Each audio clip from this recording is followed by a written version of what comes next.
হরগোবিন্দ দাস এবং চন্দন দাস আজকে বেঁচে থাকতো, আজকে ভোট দিতে পারতো যদি 1 বছর আগে আজকের যে চিত্র আমরা শমশেরগঞ্জ ধুলিয়ানে দেখছি, হিন্দুদের এক অদ্ভুত চিত্র।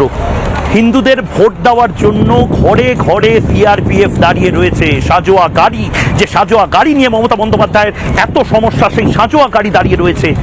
এটা যদি 1 বছর আগে, যখন উন্মাদের মতন হরগোবিন্দ দাসরা ফোন করে বলছিল প্লিজ আসুন পুলিশকে, 1 বছর আগে যদি এটা হতো অনেক কিছু বদলে যেত।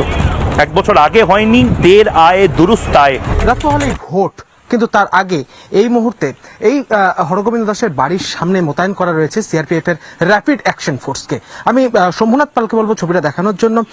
র্যাপিড অ্যাকশন ফোর্সের যারা আধিকারিকেরা রয়েছেন তারা একেবারে পাহারায় বসেছেন এখানে, এবং যাতে কালকে ভোট দিতে যেতে কোনো রকম কোনো অশান্তি এখানে তৈরি না হয় সেই বিষয়টাই কিন্তু নিশ্চিত করা হচ্ছে।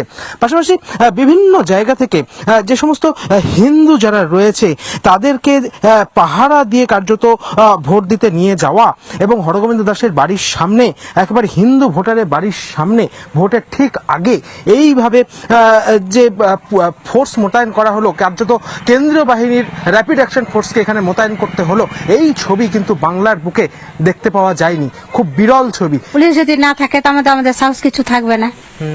মানে যা পরিস্থিতি দেখা যাচ্ছে, মনে করেন মানে পুলিশ আছে বলে আমাদের কোনো অসুবিধা হয় না এখন।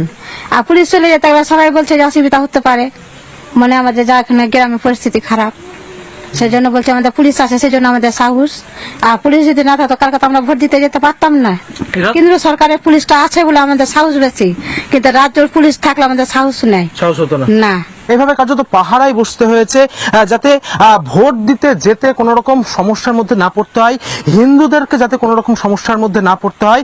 এই ছবি কিন্তু দেখা যাচ্ছে একেবারে শামশেরগঞ্জের জাফরাবাদ থেকে। বাংলার বুকে যে ছবি, কার্যত বিরল ছবি হিসেবেই মনে করা হচ্ছে।